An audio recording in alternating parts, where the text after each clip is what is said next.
ನಮಸ್ತೆ ಸ್ನೇಹಿತರೆ, ನಾನು ನಿಮ್ಮ ವಿಜಯ್ ಚಾನಲಿಂದ ವಿಜಯ್ ಮಾತಾಡ್ತಾ ಇದ್ದೀನಿ. ಇವತ್ತಿನ ವಿಷಯ ಏನಪ್ಪ ಅಂದರೆ LBA. ಇದು ಈ ಒಂದು ವರ್ಷದಲ್ಲಿ ಎಲ್ಲ ಸರ್ಕಾರಿ ಶಾಲೆಗಳಲ್ಲಿ ಮತ್ತು ಅನುದಾನಿತ ಶಾಲೆಗಳಲ್ಲಿ ಚರ್ಚೆಗೆ ಗ್ರಾಸವಾಗಿರುವಂತಹ ಒಂದು ವಿಷಯ ಏನಪ್ಪ ಅಂದರೆ LBA ಅಂದರೆ ಲೆಸನ್ ಬೇಸ್ಡ್ ಅಸೆಸ್ಮೆಂಟ್. LBA ಅಂದರೆ ಏನಪ್ಪ ಅಂದರೆ ಲೆಸನ್ ಬೇಸ್ಡ್ ಅಸೆಸ್ಮೆಂಟ್ ಅಂದರೆ ಘಟಕ ಪರೀಕ್ಷೆ ಅಂತಲೂ ಕರಿತೀವಿ, ಅಥವಾ ಪಠ್ಯ ಆಧಾರಿತ ಮೌಲ್ಯಾಂಕನ ಅಂತಲೂ ಸಹ ನಾವು ಇದನ್ನು ಕರಿತೀವಿ. ಸ್ನೇಹಿತರೆ, ಏನಪ್ಪ ಪಠ್ಯ ಆಧಾರಿತ ಮೌಲ್ಯಾಂಕನ? ಯಾರಿಗೆ ಮಾಡ್ತಾರೆ, ಹೇಗೆ ಮಾಡ್ತಾರೆ, ಯಾವಾಗ ಮಾಡ್ತಾರೆ, ಎಷ್ಟೆಷ್ಟು ಮಾರ್ಕ್ಸ್ಗೆ ಹೆಂಗೆ ತೊಗೋಬೇಕು, 1ರಿಂದ 5ನೇ ಕ್ಲಾಸ್ಗೆ ಹೆಂಗೆ ತೊಗೋಬೇಕು, 6ರಿಂದ 7ನೇ ಕ್ಲಾಸ್ಗೆ ಹೆಂಗೆ ತೊಗೋಬೇಕು, 8ರಿಂದ 10ನೇ ಕ್ಲಾಸ್ಗೆ ಹೆಂಗೆ ತೊಗೋಬೇಕು, ಇದು ತುಂಬ ಇಂಪಾರ್ಟೆಂಟ್ ಸ್ನೇಹಿತರೆ. ಈ ಒಂದು ಪ್ರತಿಯೊಂದನ್ನು ಸಹ ನಾನು ಎಕ್ಸ್ಪ್ಲೈನ್ ಮಾಡ್ತಾ ಹೋಗ್ತೀನಿ, ದಯವಿಟ್ಟು ನೋಟ್ ಮಾಡ್ಕೊತಾ ಹೋಗ್ತಾ ಇರಿ.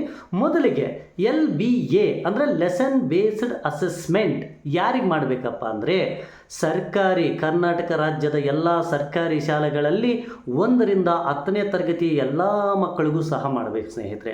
ಅದು ಇಂಗ್ಲೀಷ್ ಮೀಡಿಯಮ್ ಆಗಿರಲಿ, ಕನ್ನಡ ಮೀಡಿಯಮ್ ಆಗಿರಲಿ, ಸರ್ಕಾರಿ ಶಾಲೆ ಎಲ್ಲ ಇಂಗ್ಲೀಷ್ ಮೀಡಿಯಮ್ ಆಗಲಿ, ಕನ್ನಡ ಮೀಡಿಯಮ್ ಆಗಲಿ, ಎಲ್ಲರಿಗೂ ಸಹ ಮಾಡ್ತಾ ಹೋಗಬೇಕು ಸ್ನೇಹಿತರೆ. ಅದೇ ರೀತಿ ಇದರ ಮುಖ್ಯ ಉದ್ದೇಶ ಏನಪ್ಪ? ಇದರ ಮುಖ್ಯ ಉದ್ದೇಶ ಏನಂದರೆ ಮಗುವಿನ ಕಲಿಕೆಯನ್ನು ದೃಢೀಕರಿಸಬೇಕು. ಎಷ್ಟು ಮಟ್ಟಿಗೆ ಮಗುವಿನ ಕಲಿಕೆ ಆಗಿದೆ, ಎಷ್ಟರ ಮಟ್ಟಿಗೆ ಮಗುವಿಗೆ ಸ್ವಕಲಿಕೆ ಆಗಿದೆ, ಎಷ್ಟರ ಮಟ್ಟಿಗೆ ಮಗುವಿನ ಶಿಕ್ಷಣ, ಒಂದು ಮಗುವಿಗೆ ಆ ಒಂದು ಪಾಠಕ್ಕೆ ಸಂಬಂಧಪಟ್ಟಂತ ಅಷ್ಟೇ ಮಾಡ್ತೀವಿ ಸ್ನೇಹಿತರೆ. LBA ಅಂದರೆ ಒಂದು ಘಟಕ ಪರೀಕ್ಷೆ.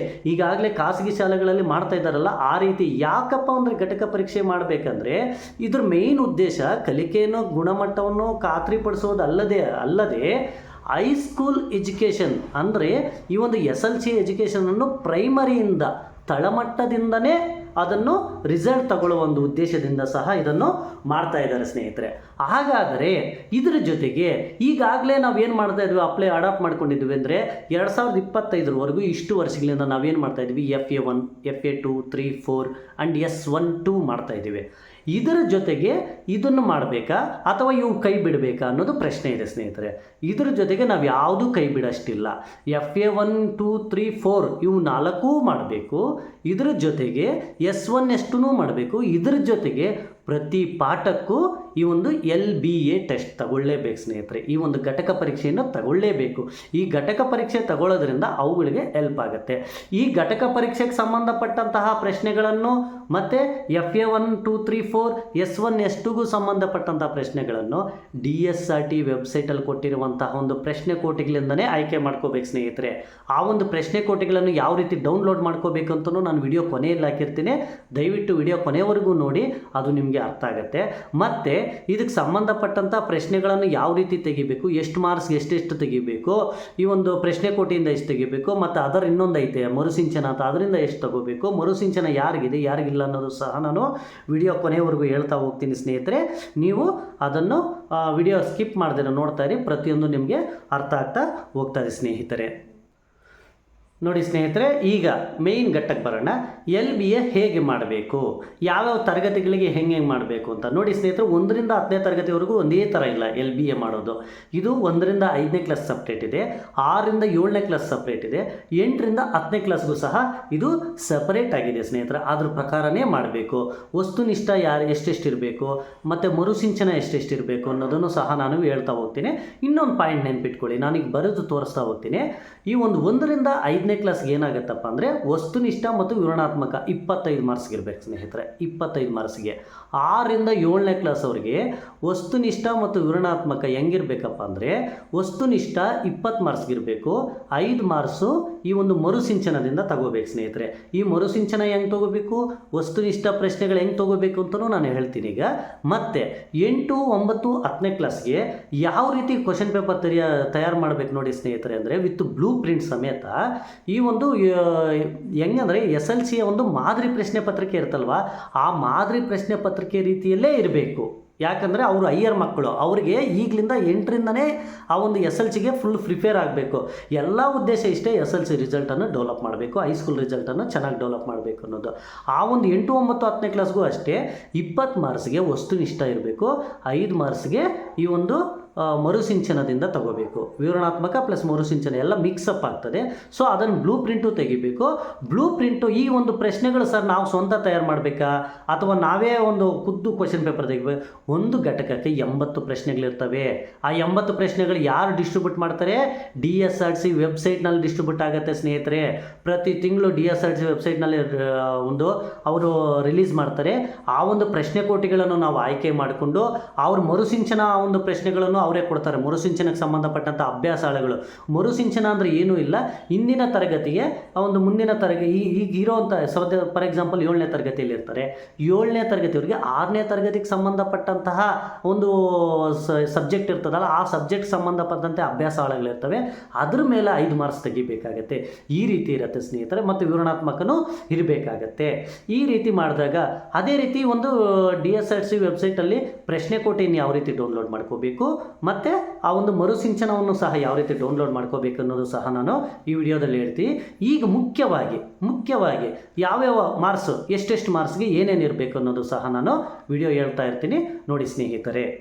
ನೋಡಿ ಸ್ನೇಹಿತರೆ LBA ಹೇಗೆ ಮಾಡುವುದು ಅಂತ.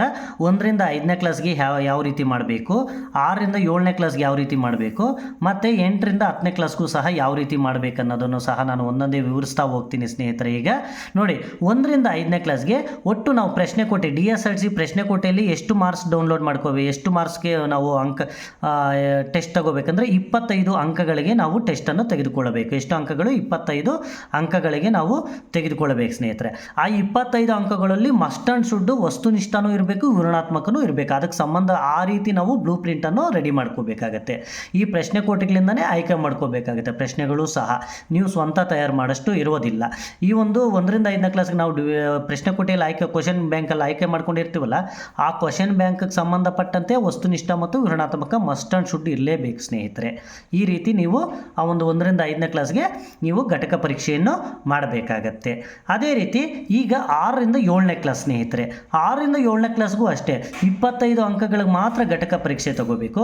ಈ ಒಂದು ಪ್ರಶ್ನೆಗಳು ಸಹ ನೀವು ಪ್ರಶ್ನೆ ಕೋಟೆಯಿಂದನೇ ಆಯ್ಕೆ ಮಾಡ್ಕೋಬೇಕು. DSRT ಅವರು ಏನು ರಿಲೀಸ್ ಮಾಡಿರ್ತಾರೋ ಆ ಪ್ರಶ್ನೆ ಕೋಟೆಯಿಂದನೇ ಆಯ್ಕೆ ಮಾಡ್ಕೋಬೇಕು. ಆದರೆ ಇಲ್ಲಿ ಏನು ವ್ಯತ್ಯಾಸ ಇದೆ ಅಂದರೆ ಸ್ನೇಹಿತರೆ, ಇಲ್ಲೂ ಸಹ ವಸ್ತುನಿಷ್ಠ ಮತ್ತು ವಿವರಣಾತ್ಮಕ ಇರುತ್ತೆ. ಆದರೆ 20 ಪ್ರಶ್ನೆಗಳು 20 ಅಂಕಗಳು ಏನು ಮಾಡಬೇಕು? ಪ್ರಶ್ನೆ ಕೋಟೆಯಿಂದ ತಗೊಂಡಿರಬೇಕು. 5 ಮರುಸಿಂಚನದಿಂದ ತಗೊಂಡಿರಬೇಕು. ಈ ಮರುಸಿಂಚನ ಅನ್ನೋದು 1ರಿಂದ 5ನೇ ಕ್ಲಾಸ್ಗೆ ಇರೋದಿಲ್ಲ, 6ರಿಂದ 10ನೇ ಕ್ಲಾಸ್ವರೆಗೂ ಇರುತ್ತದೆ. ಈ ಒಂದು ಮರುಸಿಂಚನ ಅಂದರೆ ಆವಾಗಲೇ ನಾನು ಆಲ್ರೆಡಿ ವಿಡಿಯೋದಲ್ಲಿ ಹೇಳಿದ್ದೀನಿ ಸ್ನೇಹಿತರೆ. ಮರುಸಿಂಚನ ಏನಂದರೆ ಇಂದಿನ ತರಗತಿಯ ಕಲಿಕಾ ಫಲಗಳ ಆಧಾರದ ಮೇಲೆ ರಚನೆಯಾಗಿರುವಂತಹ ಈ ಒಂದು ಅಭ್ಯಾಸ ಹಾಳೆಗಳಿರ್ತವೆ. ಆ ಅಭ್ಯಾಸ ಹಾಳೆಗಳ ಆಧಾರದ ಮೇಲೆ ನಾವು ಈ ಒಂದು 5 ಮಾರ್ಕ್ಸನ್ನು ನಾವು ಅದು ವಸ್ತುನಿಷ್ಠ ಆಗಿರಲಿ ವಿವರಣಾತ್ಮಕವಾಗಿರಲಿ ಅದನ್ನು ನಾವು ತಯಾರು ಮಾಡಬೇಕಾಗುತ್ತೆ. ಒಟ್ಟಿನಲ್ಲಿ ನೀವು ಏನು ಮಾಡಬೇಕು?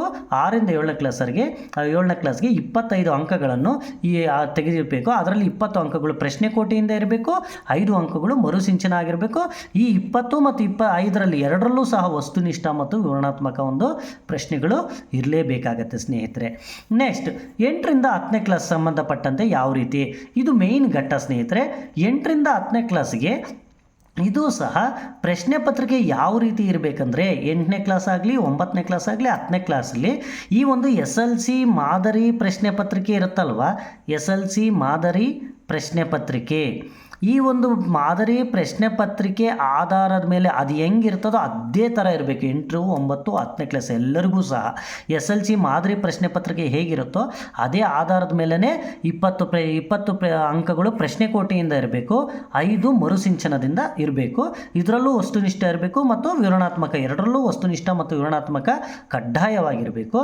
ಆ ಒಂದು ವಸ್ತುನಿಷ್ಠ ವಿವರಣಾತ್ಮಕ ಇರೋದ್ರ ಜೊತೆಗೆ ಅದು ಹೆಂಗಿರ್ಬೇಕು ಪೇಪರ್ ಅಂದರೆ SLC ಮಾದರಿ ಪ್ರಶ್ನೆ ಪತ್ರಿಕೆ ಥರ ಇರಬೇಕು ಸ್ನೇಹಿತರೆ. 8ರಿಂದ 10ನೇ ಕ್ಲಾಸ್ಗೆ ಮಾತ್ರ. ಯಾಕಂದರೆ 8ರಿಂದ ಇವರು ಆ ರೀತಿ ಪ್ರಿಪೇರ್ ಆದರೆ 10ನೇ ಕ್ಲಾಸ್ಗೆ ರಿಸಲ್ಟ್ ಚೆನ್ನಾಗಿ ಬರುತ್ತೆ. ಮೇಯ್ನ್ ಉದ್ದೇಶ ಈಗ ಅರ್ಥ ಆಯಿತು ಅನ್ಕೋತೀನಿ ನಾನು. ಯಾಕಪ್ಪ 1ರಿಂದ 5ನೇ ಕ್ಲಾಸಿಂದ ಈ ರೀತಿ ಮಾಡ್ತಾ ಹೋಗಿದ್ದಾರೆ ಅಂದರೆ ಎಲ್ಲನೂ ಮೇಯ್ನ್ ಉದ್ದೇಶ. ಇದರ ಮೇಯ್ನ್ ಉದ್ದೇಶ ಏನಪ್ಪ ಅಂದರೆ 6ರಿಂದ 7ನೇ ಕ್ಲಾಸ್ ಪ್ರಿಪೇರ್ ಮಾಡೋದು. ಇದರ ಮೇಯ್ನ್ ಉದ್ದೇಶ ಅಂದರೆ SLCಗೆ ಪ್ರಿಪೇರ್ ಮಾಡುವಂಥದ್ದು. ಈ ರೀತಿ ನೋಡಿ ಸ್ನೇಹಿತರೆ, ನಾವು LBAವನ್ನು ಈ ರೀತಿ ನಾವು ತಯಾರು ಮಾಡಬೇಕಾಗತ್ತೆ. ಎಲ್ಲದಕ್ಕೂ ಸಹ ನೀವು ಈ ಒಂದು ಬ್ಲೂ ಪ್ರಿಂಟನ್ನು ತಯಾರು ಮಾಡಬೇಕಾಗತ್ತೆ. ಇದು 1ರಿಂದ 5ಕ್ಕೂ ತಯಾರು ಮಾಡಬೇಕು, 6ರಿಂದ 7ಕ್ಕೂ ತಯಾರು ಮಾಡಬೇಕು, 8ರಿಂದ 10ನೇ ತರಗತಿಗೂ ಸಹ ತಯಾರು ಮಾಡಬೇಕಾಗತ್ತೆ. ಈ ಒಂದು ರೀತಿ ತಯಾರು ಮಾಡಿ ನೀವು ಬ್ಲೂ ಪ್ರಿಂಟ್ ತಯಾರು ಮಾಡಬೇಕು. ಪ್ರಶ್ನೆ ಕೋಟೆಯನ್ನು ಯಾವ ರೀತಿ ಡೌನ್ಲೋಡ್ ಮಾಡ್ಕೋಬೇಕು ಹಾಗೂ ಈ ಒಂದು ಮರುಸಿಂಚನಕ್ಕೆ ಸಂಬಂಧಪಟ್ಟಂತೆ ಯಾವ ರೀತಿ ಡೌನ್ಲೋಡ್ ಮಾಡ್ಕೋಬೇಕು ಅನ್ನೋದನ್ನು ಈಗ ನೋಡ್ತಾ ಹೋಗೋಣ. ಹಾಗೆಯೇ ಇದಕ್ಕೆ ದಾಖಲೀಕರಣನೂ ಸಹ ನಾನು ಹೇಳ್ತೀನಿ ಸ್ನೇಹಿತರೆ. ಈಗ ಮೇನ್ ದಾಖಲೆಗಳು ಏನಿರಬೇಕು ಸ್ನೇಹಿತರೆ, ಇದಕ್ಕೆ ಸಂಬಂಧಪಟ್ಟಂತೆ ದಾಖಲೆಗಳು ಏನೇನಿರಬೇಕು ಅನ್ನೋದು ಈಗ ಹೇಳ್ತಾ ಹೋಗ್ತೀನಿ ಸ್ನೇಹಿತರೆ. ನೋಡಿ ಸ್ನೇಹಿತರೆ, ಈಗ ದಾಖಲೆಗಳಿಗೆ ಸಂಬಂಧಪಟ್ಟಂತೆ ತಿಳ್ಕೊಳ್ಳೋಣ. ನೋಡಿ, ಏನು ದಾಖಲೆಗಳನ್ನು ಮೇಂಟೈನ್ ಮಾಡಬೇಕು, ಘಟಕ ಪರೀಕ್ಷೆಗೆ ಏನು ದಾಖಲೆಗಳು ಮೇಂಟೈನ್ ಮಾಡಬೇಕು. ಈಗಾಗಲೇ ನಾವು FA1, FA2, 3, 4 ಆ್ಯಂಡ್ S1, S2ಗೂ ಸಹ ದಾಖಲೆಗಳನ್ನು ಮೇಂಟೈನ್ ಮಾಡಿದ್ದೀವಿ. ಸೇಮ್ ಅದೇ ಥರನೇ ದಾಖಲೆಗಳು ಮಾಡೋದು. FA1ಗೆ ಏನಿರ್ತದೆ, ಪ್ರಶ್ನೆ ಪತ್ರಿಕೆ, ಉತ್ತರ ಪತ್ರಿಕೆ ಇರುತ್ತೆ. ಇದಕ್ಕಾದರೂ ಏನಿರುತ್ತೆ ಅಂದರೆ ಪ್ರಶ್ನೆ ಪತ್ರಿಕೆ ಜೊತೆಗೆ ನೀಲಿ ನಕ್ಷೆ ಅಂದರೆ ಬ್ಲೂ ಪ್ರಿಂಟ್ ಇರುತ್ತೆ, ಮತ್ತು ಉತ್ತರ ಪತ್ರಿಕೆನೂ ಸಹ ಇದಕ್ಕಿರುತ್ತೆ. ಅದೇ ರೀತಿ ಇದರದ್ದು ವ್ಯಾಲ್ಯೂಯೇಷನ್ನು ಎಲ್ಲ ಡೀಟೇಲ್ಸ್ ಇರುತ್ತೆ. ಯಾವ ರೀತಿ ನಾವು FA1, FA2, FA3, FA4 and S1, S2 ಯಾವ ರೀತಿ ನಾವು ವ್ಯಾಲ್ಯೂಯೇಷನ್ ಮಾಡಿ ಸ್ಯಾಟ್ಸಲ್ಲಿ ಹಿಂದೀಕರಿಸ್ತೀವೋ ಅದೇ ರೀತಿ ಸಹ ಈ ಒಂದು LBA ಘಟಕ ಪರೀಕ್ಷೆನೂ ಸಹ ನಾವು ಸ್ಯಾಟ್ಸ್ನಲ್ಲಿ ಹಿಂದೀಕರಿಸಬೇಕು. ಸ್ಯಾಟ್ಸ್ನಲ್ಲಿ ಅಪ್ಡೇಟ್ ಮಾಡಲೇಬೇಕು. ಆ ಆಪ್ಷನ್ನು ಸ್ಯಾಟ್ಸ್ನಲ್ಲಿ ಸಹ ಓಪನ್ ಆಗುತ್ತೆ ಸ್ನೇಹಿತರೆ. ಇದರ ಮೇಲ್ವಿಚಾರಣೆ ಯಾರು ಮಾಡ್ತಾ ಇರ್ತಾರೆ ಅಂದರೆ ಆ ಶಾಲೆಯ ಮುಖ್ಯ ಗುರುಗಳು ಮೇಲ್ವಿಚಾರಣೆ ಮಾಡ್ತಾ ಇರ್ತಾರೆ. ನೀವು ಪ್ರತಿಯೊಂದನ್ನು ಸಹ ಮುಖ್ಯ ಗುರುಗಳಿಂದ ಪರ್ಮಿಷನ್ ತಗೊಂಡು ಆ ಮುಖ್ಯ ಗುರುಗಳ ಹತ್ರ ಏನೇನು ವ್ಯವಸ್ಥೆ ಮಾಡ್ಕೋಬೇಕು ಎಲ್ಲ ವ್ಯವಸ್ಥೆ ಮಾಡಿಕೊಂಡು ಇದಕ್ಕೆ ಸಂಬಂಧಪಟ್ಟಂತೆ ನೀವು ಟೆಸ್ಟನ್ನು ತೆಗೆದುಕೊಂಡು ಅದಕ್ಕೆ ಸಂಬಂಧಪಟ್ಟಂಥ ದಾಖಲೆಗಳನ್ನು ನಿಮ್ಮ ಹತ್ರ ಇಟ್ಕೋಬೇಕಾಗತ್ತೆ ಸ್ನೇಹಿತರೆ. ಈ ರೀತಿ ನಾವು LBA ಟೆಸ್ಟನ್ನು ನಾವು ಮಾಡಬೇಕಾಗತ್ತೆ ಸ್ನೇಹಿತರೆ. ಮತ್ತೊಂದು ನೆನಪಿಟ್ಕೊಳ್ಳಿ ಸ್ನೇಹಿತರೆ, LBA ಟೆಸ್ಟ್ ಜೊತೆಗೆ ಈ ಒಂದು FA1, FA2, FA3, FA4, S1, S2 must and should ಮಾಡಲೇಬೇಕು. ಮತ್ತು ನಾನು ಘಟಕ ಪರೀಕ್ಷೆ ಮಾಡ್ತಾ ಇದ್ದೀನಿ ಅವು ಮಾಡೋಷ್ಟಿಲ್ವ ಅಂತನೋ ನೀವು ಯಾವುದೇ ಗೊಂದಲಕ್ಕೆ ಈಡಾಗಬೇಡಿ ಸ್ನೇಹಿತರೆ. ಇವೆಲ್ಲರೂ ನೀವು ಸಹ ಮಸ್ಟ್ ಆ್ಯಂಡ್ ಶುಡ್ಡು ಆ ಒಂದು ಘಟಕ ಪರೀಕ್ಷೆಗಳ ಜೊತೆಗೆ FA, SA ಇವೆರಡು ಮಸ್ಟ್ ಆ್ಯಂಡ್ ಶುಡ್ ಇರಲೇಬೇಕಾಗತ್ತೆ ಸ್ನೇಹಿತರೆ. ಈಗ ನಾವು ಈ ಒಂದು DSRC ವೆಬ್ಸೈಟಲ್ಲಿ ಯಾವ ರೀತಿ ಪ್ರಶ್ನೆ ಕೋಟೆಯನ್ನು ಡೌನ್ಲೋಡ್ ಮಾಡ್ಕೋಬೇಕು ಮತ್ತು ಯಾವ ರೀತಿ ಮರುಸಿಂಚನ ಪ್ರಶ್ನೆ ಕೋಟೆಯನ್ನು ಮರುಸಿಂಚನಕ್ಕೆ ಸಂಬಂಧಪಟ್ಟಂಥ ಪ್ರಶ್ನೆಗಳನ್ನು, ಅಭ್ಯಾಸಾಳಗಳನ್ನು ಮತ್ತು ಯಾವ ರೀತಿ ಡೌನ್ಲೋಡ್ ಮಾಡ್ಕೋಬೇಕು ಅನ್ನೋದನ್ನು ಸಹ ನೋಡ್ತಾ ಹೋಗೋಣ ಬನ್ನಿ ಸ್ನೇಹಿತರೆ. ನೋಡಿ ಸ್ನೇಹಿತರೆ, ನೀವು ಯಾವ ರೀತಿ ಡೌನ್ಲೋಡ್ ಮಾಡಬೇಕನ್ನೋದು ನಿಮ್ಮ ಮೊಬೈಲ್ನಲ್ಲಿ ಗೂಗಲ್ ಸರ್ಚ್ಗೆ ಹೋಗಿ DSERT ಅಂತ ಟೈಪ್ ಮಾಡಿ ಈ ಥರ DSRT ಕರ್ನಾಟಕ ಅಂತ ಬರುತ್ತೆ. ಅದರ ಮೇಲೆ ಟಚ್ ಮಾಡಿದ ಮೇಲೆ ನಿಮಗೆ ಒಂದು DSRC ವೆಬ್ಸೈಟ್ ಓಪನ್ ಆಗುತ್ತೆ. ಇಲ್ಲಿ ನೋಡಿ ಎರಡನೇದು ಸೇವೆಗಳು ಮತ್ತು ಯೋಜನೆಗಳು ಅಂತಿದೆ ನೋಡಿ ಸ್ನೇಹಿತರೆ. ಇದರಲ್ಲಿ ಪ್ರಶ್ನೆ ಕೋಟಿ ಮತ್ತು ಮೌಲ್ಯಾಂಕನ ಸಾಮಗ್ರಿ ಎರಡೂ ಸಿಗುತ್ತೆ ನಿಮಗೆ. ಮೊದಲಿಗೆ ನಾವೇನು ಮಾಡೋಣ, ಈಗ ಯಾವುದಾದ್ರೂ ಒಂದು ಆಪ್ಷನ್ ಓಪನ್ ಮಾಡೋಣ. ನೋಡಿ, ಕಲಿಕಾ ಒಂದು ಇದು ಪ್ರಶ್ನೆ ಕೋಟಿ ಸ್ನೇಹಿತರೆ. ಪ್ರಶ್ನೆ ಕೋಟಿ 3ರಿಂದ 9ನೇ ತರಗತಿಯನ್ನು ಕೊಟ್ಟಾನೆ. ಮತ್ತು ಪಾಠ ಆಧಾರಿತ ಮೌಲ್ಯಾಂಕನ ಸಾಮಗ್ರಿ ಇದನ್ನು ಓಪನ್ ಮಾಡೋಣ ನೋಡಿ ಸ್ನೇಹಿತರೆ. ಇದು 1ರಿಂದ 10ನೇ ತರಗತಿವರೆಗೂ ಕೊಟ್ಟಿದ್ದಾನೆ. ಇದ್ರೊಳಗೆ ಓಪನ್ ಮಾಡಿದ್ರೆ ಈ ರೀತಿ PDFಗಳು ಓಪನ್ ಆಗುತ್ತೆ. ಕೊನೆಯಲ್ಲಿ PDF ಅಂತಿದೆ ನೋಡಿ ಸ್ನೇಹಿತರೆ. ಅದ್ರ ಮೇಲೆ ನೀವು ಟಚ್ ಮಾಡಿದ್ರೆ ಸಾಕು. ಆ ಒಂದು ಲೈನ್ ಮೇಲೆ ಎಲ್ಲಾದರೂ ನೀವು ಟಚ್ ಮಾಡಿ ನಿಮ್ಮ ಮೊಬೈಲ್ನಲ್ಲಿ PDF ರೂಪದಲ್ಲಿ ಅದು ನಿಮಗೆ ಡೌನ್ಲೋಡ್ ಆಗುತ್ತೆ ಸ್ನೇಹಿತರೆ. ನಿಮ್ಮ ಮೊಬೈಲ್ ಈ ಒಂದು ಸಾಮಗ್ರಿಗಳನ್ನು ಬಳಸಿಕೊಂಡು ಈ ಒಂದು ಎಲ್ಲ ಒಂದು ಇದು ಸಾಮಗ್ರಿಗಳನ್ನು ಬಳಸಿಕೊಂಡು ನೀವು ನಿಮ್ಮ ಪ್ರಶ್ನೆ ಪತ್ರಿಕೆಯನ್ನು ಈ ಒಂದು ಪ್ರಶ್ನೆಗಳನ್ನು ಬಳಸಿಕೊಂಡು ತಯಾರು ಮಾಡ್ಬೋದು. ಇಲ್ಲಿ ನೋಡಿ ಕಾಣಿಸ್ತಿದೆ, ಪ್ರತಿ ತರಗತಿನೂ ನಾನು ಓಪನ್ ಮಾಡಿ ತೋರಿಸ್ತಾ ಇದ್ದೀನಿ. ಒಂದಕ್ಕೆ ಯಾವ್ಯಾವ ತರಗತಿ ಹೆಂಗೆ ಅಂತ. ಈಗ 2ನೇ ತರಗತಿ ಓಪನ್ ಮಾಡಿದ್ದೀನಿ ನೋಡಿ. ಮತ್ತು 3ನೇ ತರಗತಿ ಇದು 4, 5, 6, 7, 8, 9, 10ರವರೆಗೂ ಸಹ ಎಲ್ಲ ಕೊಟ್ಟಿದ್ದಾನೆ ಸ್ನೇಹಿತರೆ. ಪಾಠ ಆಧಾರಿತ ಮೌಲ್ಯಾಂಕನ ಸಾಮಗ್ರಿ ಇದು. ಅದಕ್ಕೆ ಸಂಬಂಧಪಟ್ಟಂಥ ಈ ಒಂದು PDF ಅನ್ನು ನೀವು ಡೌನ್ಲೋಡ್ ಮಾಡ್ಕೋಬಹುದು. ಈ ಡೌನ್ಲೋಡ್ ಮಾಡಿಕೊಂಡು ನೀವು ಅದನ್ನು ಇದು ಮಾಡಬಹುದು ಸ್ನೇಹಿತರೆ. ಅದೇ ರೀತಿ ನೀವು ಅದೇ ರೀತಿ ಇದಕ್ಕೆ ಸಂಬಂಧಪಟ್ಟಂಥ ಪ್ರಶ್ನೆ ಕೋಟಿನೂ ಸಹ ಬರುತ್ತೆ ನಿಮಗೆ. ನೋಡಿ ಸ್ನೇಹಿತರೆ, ಈಗ ಪ್ರಶ್ನೆ ಕೋಟಿಗೆ ಸಂಬಂಧಪಟ್ಟಂತೆ ಅಲ್ಲೇ ನಮಗೆ ಸಿಗುತ್ತೆ ಸ್ನೇಹಿತರೆ. ಈಗ ನೋಡಿ, ಇದಕ್ಕೆ ಪಾಠ ಆಧಾರಿತ ಮೌಲ್ಯಾಂಕನ ಸಾಮಗ್ರಿನೂ ಸಹ ಇದೆ.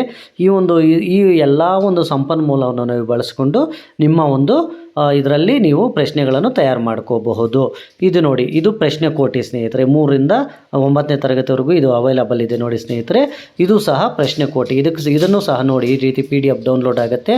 ಈ ಒಂದು PDF ಅನ್ನು ನಾವು ಡೌನ್ಲೋಡ್ ಮಾಡಿಕೊಂಡು ಈ ಪ್ರಶ್ನೆಗಳು ವಸ್ತುನಿಷ್ಠ ಆಗಲಿ, ಕಲಿಕಾಫಲಕ್ಕೆ ಸಂಬಂಧಪಟ್ಟಂತ ಐತಿ ನೋಡಿ ಸ್ನೇಹಿತರೆ. ಇಲ್ಲಿ ಕಲಿಕಾಫಲ, ಆ ಕಲಿಕಾಫಲಕ್ಕೆ ಸಂಬಂಧಪಟ್ಟಂಥ ಪ್ರಶ್ನೆಗಳು ಈ ರೀತಿ ನೀವು ಡೌನ್ಲೋಡ್ ಮಾಡಿಕೊಂಡು ಆ ಒಂದು ಪ್ರಶ್ನೆಗಳನ್ನು ಒಂದು ಬ್ಲೂ ಪ್ರಿಂಟನ್ನು ತೆಗೆದು ನೀವು ಒಂದು ಪ್ರಶ್ನೆ ಪತ್ರಿಕೆಯನ್ನು ರೆಡಿ ಮಾಡಿ ಘಟಕ ಪರೀಕ್ಷೆಯನ್ನು ಮಾಡಬೇಕಾಗತ್ತೆ ಸ್ನೇಹಿತರೆ.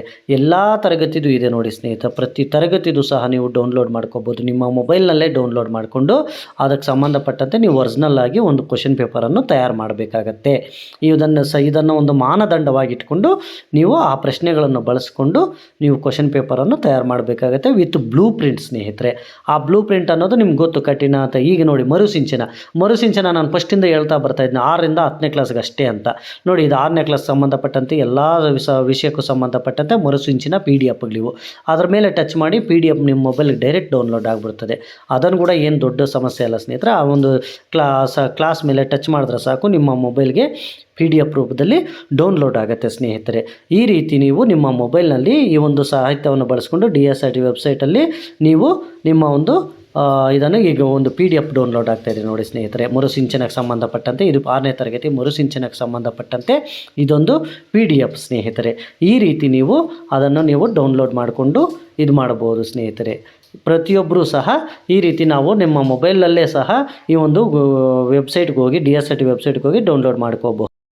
LBA ಬಗ್ಗೆ 1ರಿಂದ 10ನೇ ಕ್ಲಾಸ್ವರೆಗೂ ಯಾವ ರೀತಿ ಮಾಡಬೇಕು, ಹೇಗೆ ಮಾಡಬೇಕು, ಅದರ ಉದ್ದೇಶಗಳೇನು ಮತ್ತು ಯಾವ ರೀತಿ ಪ್ರಶ್ನೆ ಕೋಟೆಗಳನ್ನು ಡೌನ್ಲೋಡ್ ಮಾಡ್ಕೋಬೇಕು, ಮರುಸಿಂಚನಕ್ಕೆ ಸಂಬಂಧಪಟ್ಟಂತೆ ಯಾವ ರೀತಿ ಡೌನ್ಲೋಡ್ ಮಾಡ್ಕೋಬೇಕು ಮತ್ತು ಅದರ ಒಂದು ವಿಸ್ತಾರ ಏನು, ಅದರ ಗುರಿ ಉದ್ದೇಶಗಳೇನು ಅಂತ ಎಲ್ಲ ಸಂಪೂರ್ಣವಾಗಿ ವಿವರಿಸಿದ್ದೇನೆ ಸ್ನೇಹಿತರೆ. ದಯವಿಟ್ಟು ಈ ವಿಡಿಯೋ ಇಷ್ಟ ಆದರೆ ಲೈಕ್ ಮಾಡಿ, ಶೇರ್ ಮಾಡಿ, ಕಾಮೆಂಟ್ ಮಾಡಿ ಹಾಗೂ ಸಬ್ಸ್ಕ್ರೈಬ್ ಮಾಡ್ಕೊಳ್ಳಿ. ಈ ಒಂದು SATS, UDIS, HRMS ಹಾಗೂ ಸರ್ಕಾರದ ಎಲ್ಲ ಆರೋಗ್ಯ ಯೋಜನೆಗಳು ಮತ್ತು ಈ ಶಿಕ್ಷಣಕ್ಕೆ ಸಂಬಂಧಪಟ್ಟಂಥ ಎಲ್ಲ ಯೋಜನೆಗಳು ಸಹ ನಾನು ವಿಡಿಯೋಸ್ ಮಾಡ್ತಾ ಇರ್ತೀನಿ ಸ್ನೇಹಿತರೆ. ಅವೆಲ್ಲ ನಿಮಗೆ ನೋಟಿಫಿಕೇಶನ್ ರೂಪದಲ್ಲಿ ಬರುತ್ತದೆ. ದಯವಿಟ್ಟು ಸಬ್ಸ್ಕ್ರೈಬ್ ಮಾಡ್ಕೊಳ್ಳಿ ಸ್ನೇಹಿತರೆ. ನಮಸ್ಕಾರ.